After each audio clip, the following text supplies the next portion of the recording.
लगाई, कौन से स्टॉक्स पे है नजर?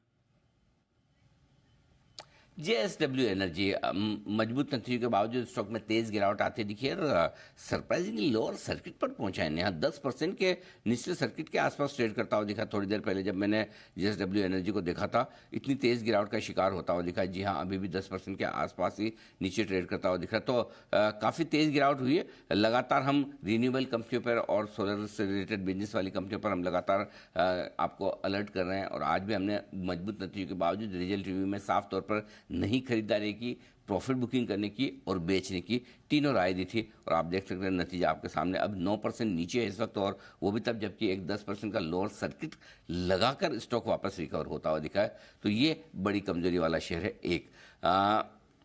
इसके अलावा एक्सिस बैंक मजबूत नतीजों के बाद हमें उम्मीद भी थी कि स्टॉक दौड़ेगा।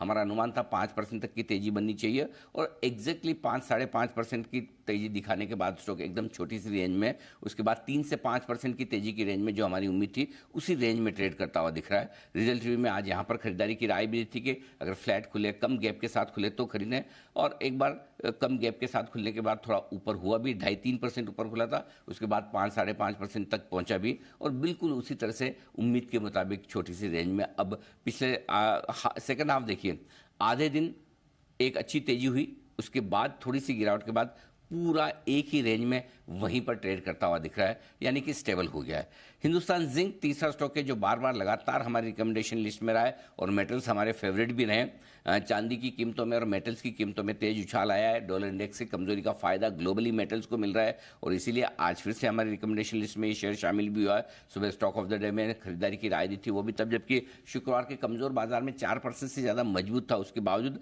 एक बोल्ड खुलता 730 तक ऊपर में एक अच्छा रिएक्शन देकर भी आया है। वोलेटाइल काफी है लेकिन बाय ऑन डिप्स वाला स्टॉक है। जब तक कि चांदी में तेजी है और जब तक चांदी कोई खास करेक्शन न दिखाए, हिंदुस्तान जिंक मजबूत था है और रहने की पूरी उम्मीद है। लेकिन हाँ, ये ध्यान रखें आजकल इसका पूरा मूवमेंट चांदी के भाव के साथ चल रहा है, तो वहां की वोलेटिलिटी का असर इस पर भी पड़ सकता है। इसलिए अपने लेवल्स और स्टॉप लॉसेस पर पूरी तरह से नजर रखें। बिल्कुल।